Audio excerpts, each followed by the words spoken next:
your boy Ghost, aka the Madman, back again. Alright.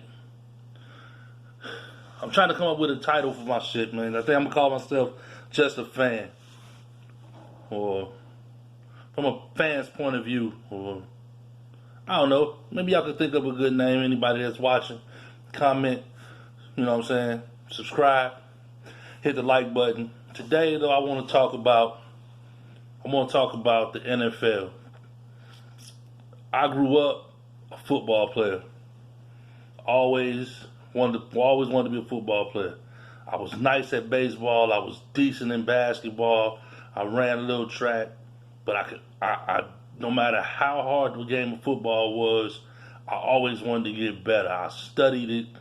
I watched film. I'm gonna tell you, some of my days was I would get up on a Saturday morning, play Tecmo Bowl or Madden when it came out until it was late enough for me to get myself outside, get out on the block. We played ball in the middle of the street.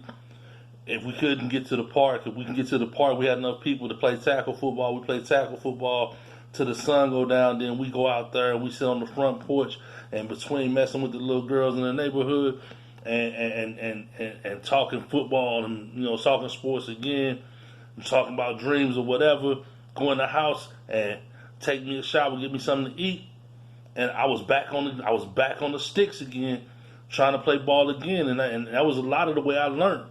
And then when I got to school, it was the same thing.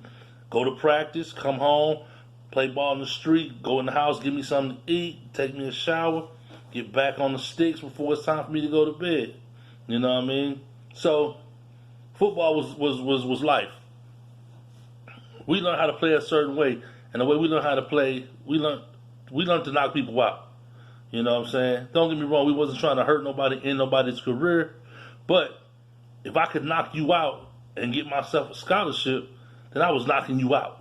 I hate that was the last hit you ever took, but at the same time, it's either you or me, and it's gonna be you. You know what I'm saying? I'm giving it to you. So,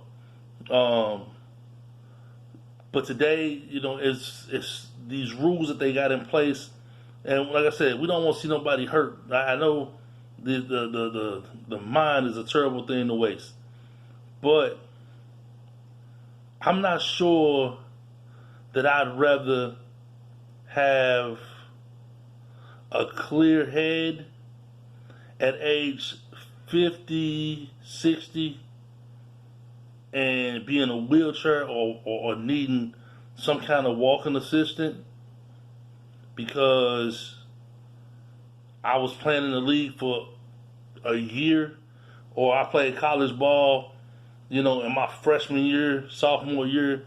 Somebody who was following the rules and didn't want to hit me in my head, hit me in my legs and tore my MCL, ACL, PCL, all of that up at the same time in one of my knees, and then I couldn't play no more. So I made a couple of dollars, maybe if I made it to the pros, or maybe my insurance paid me a couple of dollars if I was in college, depending on, I don't know how, but what I'm saying is, I'm not sure I'd rather have a clear mind and bum knees when I could have a foggy mind and and good knees.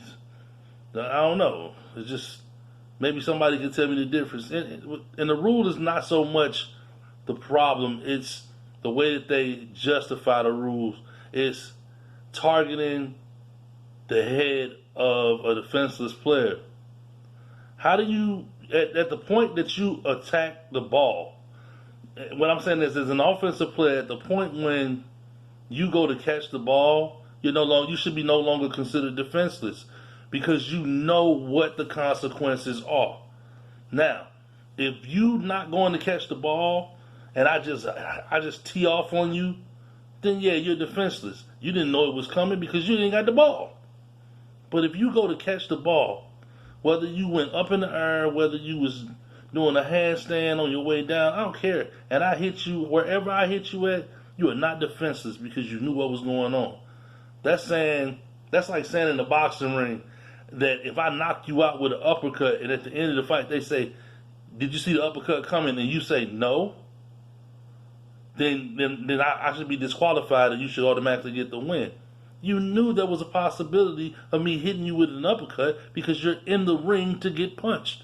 As a wide receiver, when you jumped your butt in the air, you knew there was a possibility of you getting hit in the helmet on your way down because, number one, your level changes.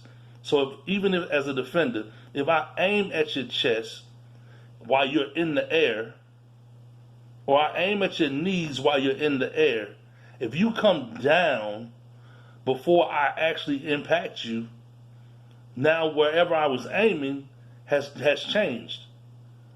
I can't stop my body. I can't hit pause and redirect my body. I'm going to still hit you. So if I was aiming at your waistline on your way down, your legs or your chest, and you managed to get your head into the area that I was aiming for, now I'm targeting. That's a dumb rule. That's a really dumb rule. Just like the tuck rule. The tuck rule's dumb. Because it's another person making a decision outside of the referees who make the decision in live speed. Yes, some of the replay rules that some of the things that they replay and go over, we need that. But some of this stuff that they're going over is just stupid, and I think targeting is one of the worst rules that football has accepted.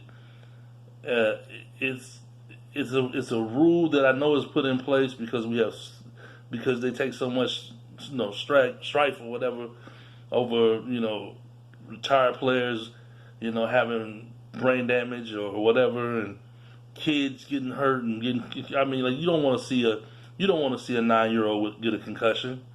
You don't want to see a high school kid end up having a seizure on the field or whatever. You don't want to see that. Nobody wants to see that. I don't want to see an adult that gets paid $10 million a year end up with a concussion.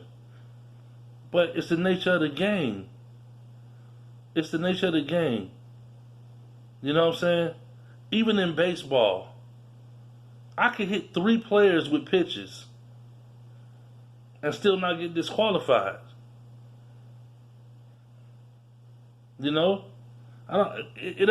Because it doesn't seem intentional. It's not intentional. Nobody does the things that you get penalized for intentional. Basketball, I can swat you in your forehead accidentally. Everything that happens on the football field, yes, it's what they call they call it the chaos, but it's controlled chaos. You know what I'm saying? We are out there playing the game with the understanding that you can get hurt. But you take away from the thrill of the game for people who were taught to play a certain way. And that's really their claim to fame. Because you telling the guy that's 6'5", 230 pounds, and runs a 4.40 or 4.340 to play wide receiver, and you telling the guy that's 6 foot tall, maybe 6'1", about 210 pounds to cover him, and the one chance that I get to actually retaliate against what this giant has been doing to me all day is a penalty. Not fair. Dumb rule. Hey, that's my time, man. I ain't gonna hold y'all no